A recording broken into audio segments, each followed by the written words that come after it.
ቲክቶክ አውቶሜሽን ቪዲዮ ፖስት እያደረጋችሁ ነገር ግን ቪዲዮአችሁ ቪው ከሌለው ብዙ ሰው እየደረሰላችሁ ካልሆነ ማስተካከል ያለባችሁ አንድ ወሳኝ ነገር አለ። ቲክቶክ አውቶሜሽን ስትሰሩ ማወቅ ያለባችሁ ነገር ቲክቶክ እናንተን ዲቴክት ማድረግ የለበትም። ምክንያቱም እናንተ ዲቴክት ከተደረጋችሁ የእናንተ አካባቢ ላይ ነው ቪዲዮአችሁ የሚታየው። የምትሰሩት አውቶሜሽን ኮንተንት ደግሞ ለእናንተ አካባቢ ኮንተንት የሚመጥን ስላልሆነ የእናንተ አካባቢ ላይ ያሉ ሰዎች የእናንተን ቪዲዮ ስክሮል ያደርጉታል። ይህም ደግሞ ቪዲዮአችሁን እንዲሞትና ለብዙ ሰው እንዳይታይ ያደርጋል። 30 ቪዲዮዎችን ቲክቶክ ላይ አፕሎድ አድርጌ ነገር ግን ከ30 ቪዲዮዎች ውስጥ ከ5000 ቪው በላይ የታየ ቪው አልነበረኝም።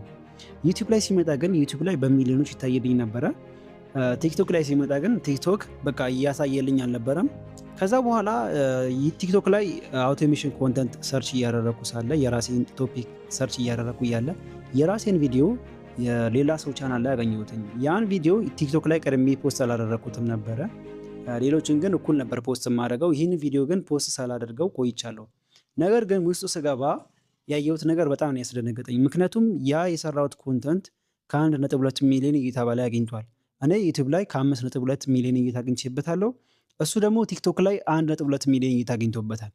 ያ ለምን እንዴት ሆነ የሚለውን ነገር ስመለከት አንድ ቪዲዮ ብቻ አይደለም። የሚገርመው ነገር የኔ በጣም ብዙ ቪዲዮዎችን ቲክቶክ ላይ አገኘሁት ያ ሰውዬ አካውንት ላይ ማለት ነው። ከዛ በኋላ ግን የተገነዘብኩት ነገር አንድ ነገር ምንድነው፣ ኢንተርናሽናል አካውንት እንኳን ቢሆን የምትሰሩትን አካውንት ለብቻው ለስልክ አንድ ስልክ ማስቀመጥ አለባችሁ። ለብቻው አንድ ስልክ ያስፈልገዋል። ያንን የማታደርጉ ከሆነ ጊዜያችሁን ነው የምታቃጥሉት። ምክንያቱም የእናንተ ስልክ ሲም ካርድ ካለበት ሎኬሽናቸው የተቀየረ ካልሆነ አንዳንድ ሴቲንጎችን ካላስተካከላችሁ የእናንተ ስልክ ቀጥታ ዲቴክት ይደረግና የእናንተ አካባቢ ላይ ነው ቪዲዮአችሁ የሚታየው። ስለዚህ ቪዲዮአችሁ አካባቢያችሁ ላይ እንዳይታይና ለብዙ ሰው እንዲደርስላችሁ የምትፈልጉ ከሆነ ማድረግ ያለባችሁ የመጀመሪያው ነገር ለቲክቶክ ለብቻው አንድ ስልክ ያስፈልገዋል።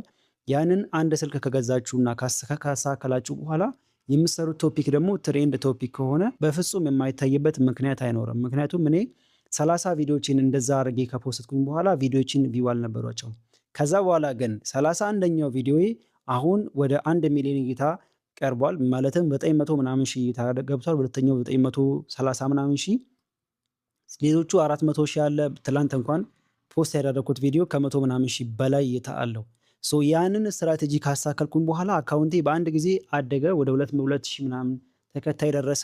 ያ ማለት ለሞኔታይዜሽን አሟልቻለሁ ማለት ነው። የቀረኝ 10 ሺህ ፎሎወር ብቻ ነው። 10 ሺህ ፎሎወር ሲደርስ ሞኔታይዝ አድርጌ ለገንዘብ ማግኛ አፕላይ ማድረግ እችላለሁ። ስለዚህ እናንተም በዚህ መንገድ አካውንታችሁን ሴታፕ አድርጋችሁ ቲክቶክ አውቶሜሽን መስራትና መጀመር ትችላላችሁ።